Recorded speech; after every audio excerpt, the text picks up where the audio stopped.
Excellent. I'm married. 90, 108. You've got your super challenge questions as well. Excellent. Positive behaviour, write it down. The perimeter on the outside.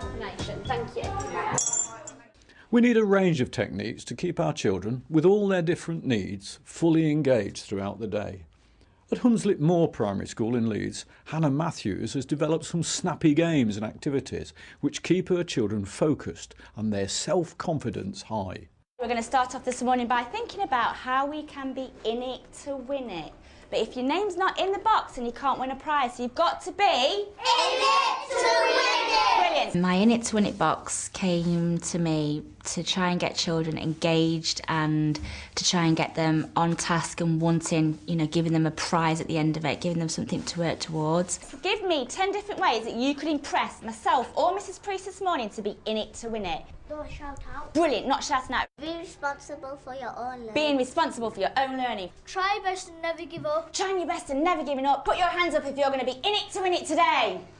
There are quite a few children on the special needs register, as there's quite a few needy children as well that find it very difficult to work independently. OK, my name monitor for numeracy is going to be...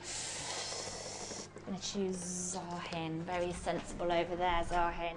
The name monitor is picked at the beginning of the lesson, and their job is to listen out to names that I give them that I've spotted that are doing something that are impressing me. In it to win it goes Martin. Excellent, because he's been listening carefully, he's been trying very hard, he's been sitting sensibly as well on his seat. Brilliant. They can write their names on pieces of paper and put them in it to win it box. Kanisha, I love the way that you're listening carefully. You're in it to win it. Thank you, Zahin. Can you give me a drum roll, please? And our winner this morning is Kanisha. Come and get your prize. The games enable my teaching to be fast and pacey, which also encourage them to stay on task. You have got 2 minutes to play ping pong quietly with each other. Off you go. 2 times 6, 12, 3 times 6, 18. Ping pong I use not just in numeracy, but you can also use it in literacy as well.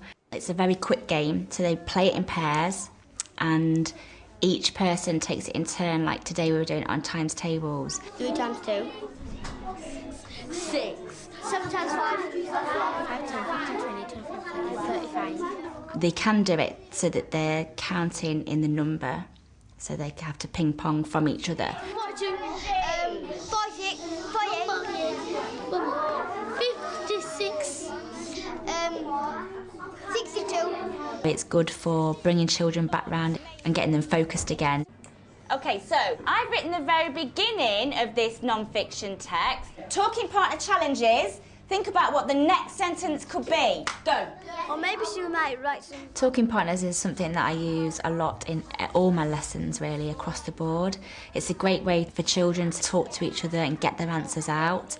What I usually do is use talking partners first, and then we share with the class, because then that way children can also magpie ideas from other people. Anderson, what do you think then our next sentence should be? It might be 8% are they just recycled? So are we going to hit them with a fact? Yeah. If they don't have any ideas themselves, if they've heard their partner talking about ideas, and they can use those as well. So it gives those children that aren't as confident to talk a little bit more confidence. Who would you like to challenge, Megan, to doubles? Doubles duel. I'm going to pick Hamza. Duel is a game that I usually play at the beginning of a numeracy lesson. It's a great way to do things like times tables or number bonds. It's one pupil against another pupil, and they have to be the quickest person to answer a question. Ready? First double is 13. 16! Oh my goodness. Double 26. 30. Well done, Hamza. How did you work it out? I doubled 2 10s and I doubled 2 3s. Brilliant. So you partitioned it, did you? Fantastic. Excellent. Yeah. Who else did that? Put your hands up if you did that as well. Fantastic. OK. The winner from that duel stays on, and then they can then challenge the next duel person to come up. 9. 18. Ooh. Oh, brilliant. Well All done. pupils really enjoy this game. It's a great way to challenge them, and not only for those 2 children that are standing up, but also other children can join in as well, and then the pupil who was standing up for the most time is the winner. Brilliant. All pupils, I think, from different abilities respond well to those sorts of games, because they're quick, they're fast, they're competitive. You have to be thinking all the time. So it's a good way to get children on task and thinking quickly.